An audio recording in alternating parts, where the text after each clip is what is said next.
Huawei still ships 5nm TSMC chips in its laptops, despite US sanctions. According to the latest teardown from Tech Insights, China's biggest technology maker, Huawei, has been shipping laptops with technology supposedly sanctioned by the United States. As the teardown shows, Tech Insights has discovered that Huawei's Kirin 9006C processor is manufactured on TSMC's 5nm semiconductor technology. Originally, the United States have imposed sanctions on Huawei back in 2020, when the government cut off Huawei's access from TSMC's advanced facilities and forbade the use of the latest nodes by Huawei's high silicon chip design arm.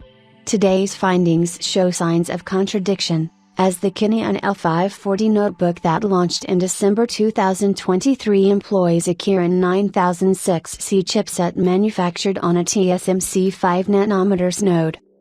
Tech Insights findings indicate that Kirin 9006C assembly and packaging occurred around the third quarter of 2020, whereas the 2020 Huawei sanctions started in the second quarter.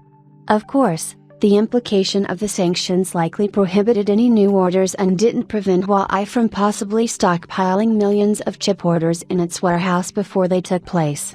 The Chinese giant probably made orders beforehand and is using the technology only now, with the Kirin L540 laptop being one of the first Kirin 9006C appearances.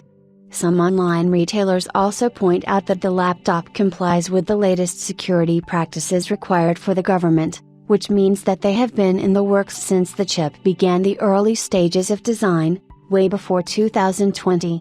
We don't know the stockpile quantity, but SMIC's domestic efforts seem insufficient to supply the Chinese market alone. The news that Huawei is still using TSMC chips made SMIC's share go for a 2% free fall on the Hong Kong Stock Exchange.